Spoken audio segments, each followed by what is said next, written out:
બોટાદ ખાતે મુસ્લિમ સમાજ દ્વારા ઈદે મિલાદની ઉજવણી કરવામાં આવી। કહેવાય છે કે મોહમ્મદ પૈગંબર સાહેબની જન્મ આશરે 1445 વર્ષ પહેલા થયેલ હતો। તેમના જન્મદિવસ નિમિત્તે સમગ્ર મુસ્લિમ સમાજ દ્વારા ઈદે મિલાદનો દિવસ તરીકે ઉજવણી કરવામાં આવે છે। આ દિવસે દરેક મુસ્લિમ સમાજના ભાઈ બહેનો ગરીબોને અન્ય જરૂરિયાતમંદોને પણ મદદ તેમજ અન્ય જે કંઈ પણ વસ્તુ અથવા સેવાની જરૂરિયાત હોય તે આજના દિવસે મુસ્લિમ સમાજ દ્વારા કરવામાં આવે છે।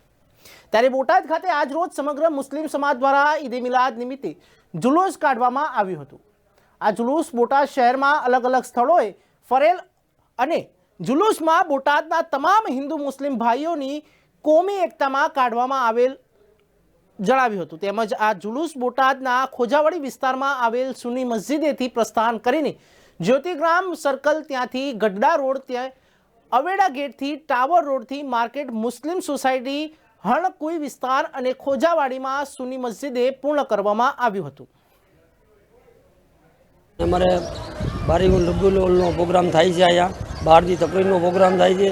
નબીએ પાકના નામ ઉપર જુલુસ નીકળે છે, નિયાજ વેચવામાં આવે છે અને શાન શોકતથી મનાવવામાં આવે છે। હિન્દુ મુસલમાનનો ભાઈચારો છે અહીંયા અને શાંતિથી અમારું जुलूसનું કામ પૂરું થઈ ગયું છે।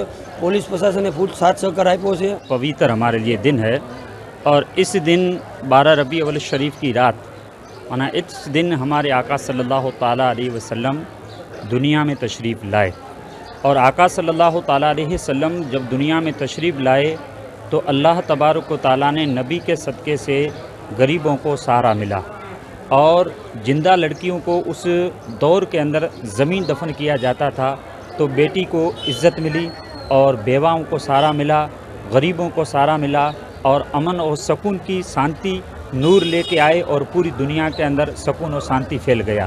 और उस दिन को आज 1445 बरस हो चुके हैं मेरे आका सल्लल्लाहु ताला अलैहि वसल्लम को। आज तक हम आशिक रसूल, ग़ुलाम रसूल, नबी को चाहने वाले हर एक बंदा नबी को चाहता है और अपनी मस्जिद में 12 दिन मना प्रोग्राम करते हैं, तकरीर वगैरह प्रोग्राम रखते हैं, बच्चों का प्रोग्राम करते हैं, कुरान खानी की जाती है, दरूद शरीफ पढ़ी जाती है और भी जो आशिकान रसूल हैं वो खूब न्याज के तौर पर न्याज तकसीम करते हैं, भूखों को खाना खिलाते हैं, गरीबों को कपड़ा दिया जाता है और ज़रूरतमंदों को डोनेशन के तौर पर खून दिया जाता है। तो ये सब कार्यक्रम आका सल्लल्लाहु अलैहि वसल्लम माना नबी पाक सल्लल्लाहु अलैहि वसल्लम के नाम की मोहब्बत से ये किया जाता है और क़यामत तक ये किया जाएगा। हज़रत मोहम्मद सल्लल्लाहु अलैहि वसल्लमનું जुलूस અમે 1445 વર્ષ થયા આજથી અમે जुलूस કાઢવી છીએ। હવે છેલ્લા 15 વર્ષથી અમે આ जुलूसનો કાર્યક્રમ કરવી છીએ બોટાદ શહેરમાં।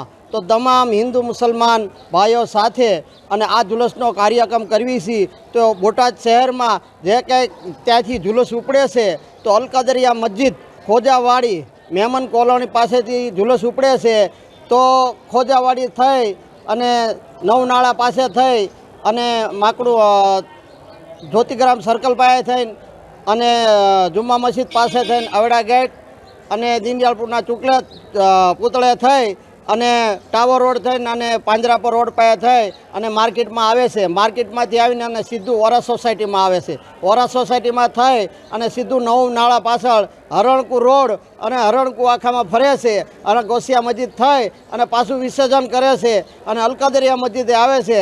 તો તમામ ભાઈઓ હિન્દુ મુસલમાન ભાઈનો તમામનો સહકાર અને સાથ છે અને તમામ પોલીસ ડિપાર્ટમેન્ટનો પણ ખૂબ ખૂબ આભાર છે કે અમારું શાંતિ સમિતિની કમિટી અમારું जुलूस પતી ગયું।